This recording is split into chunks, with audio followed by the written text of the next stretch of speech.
Okay. First band Varus, second band Ari, third band Nidalee, fourth band Xerath. Strong bands. I agree.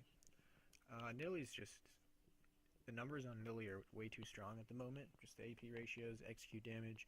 A good Nidalee can completely take over a game, so I like that ban. I'm not sure if there's extremely good Nidalee players on this red team, but I'm sure they would know better than I would, so I'll trust their judgment on that one.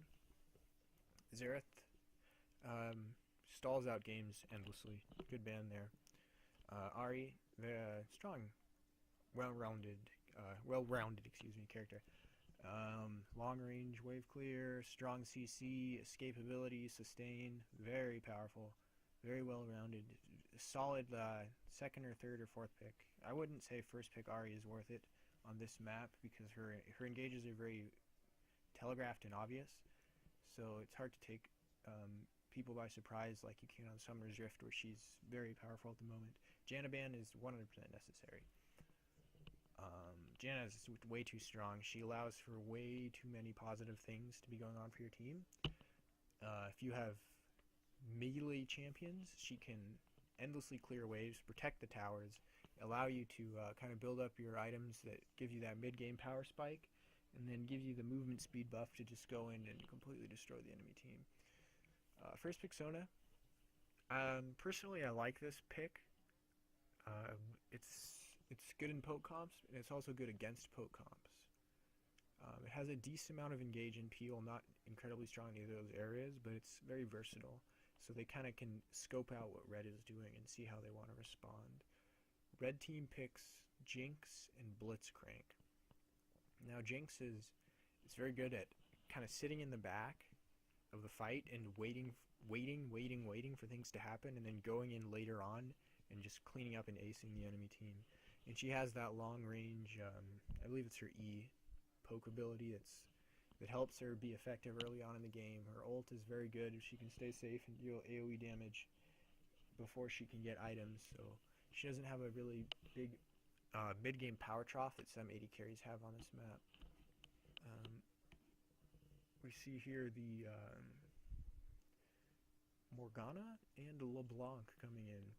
Morgana, this is interesting. They're kind of doing two supportish champions, so they're going to be a little bit low on damage. I'd like to see a very high damage character coming out as their fourth pick, because they have Morgana bind into Sona ult, which is strong.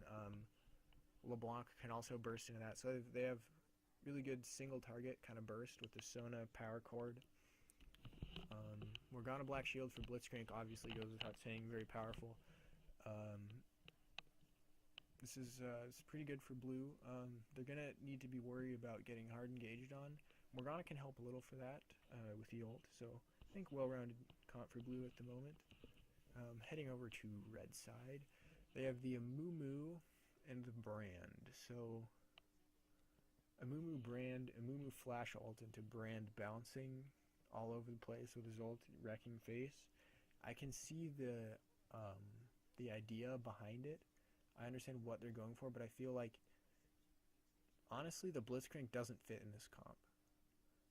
You have the Jinx to clean up after Amumu Brand AoE, but you have no protection for the Jinx.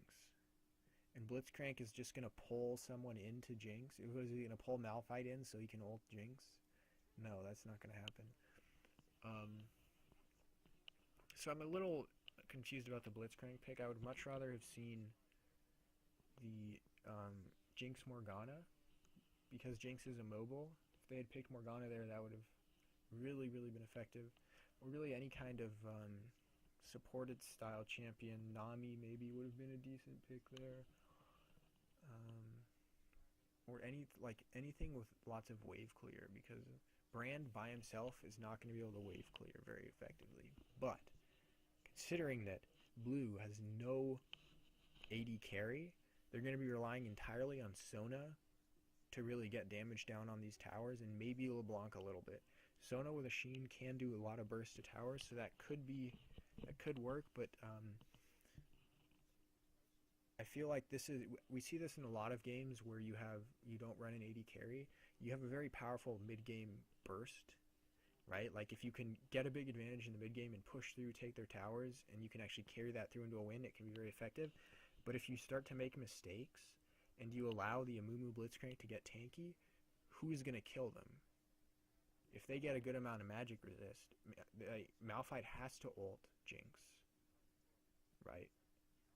LeBlanc probably has to kill Brand, and then Morgana Morgana is going to be what? Flashing into Soul Shackle 2 tanks, who just with massive amounts of magic resist. There's just not enough sustained damage on blue side to deal with a late game team comp of maybe even double Locket coming in for the 2 tanks, along with a lot of magic resistance, and then high base stat buys, like maybe a Trinity Force on the Blitzcrank coming in for just a little bit of burst that doesn't require a lot of scaling items to back it up. And then for the Amumu, maybe if Amumu gets Sunfire Cape, Abyssal Scepter, and then full tank, he's going to be extremely effective. That's all he needs. He's going to be doing so much damage. Maybe some Sword Shoes coming in. So it's going to be interesting. I feel like it's on blue to win the game, but if blue falters and starts making mistakes, red can easily come back into this. If Blitzcrank starts getting pulls early on, I think that's going to be the key to their success. If they can if they can get a jump start into the late game with Blitzcrank, sort of delaying the power spike from blue and pushing the tanky items from those 2 tanks forward on the red side. So that's the draft phase for this game here.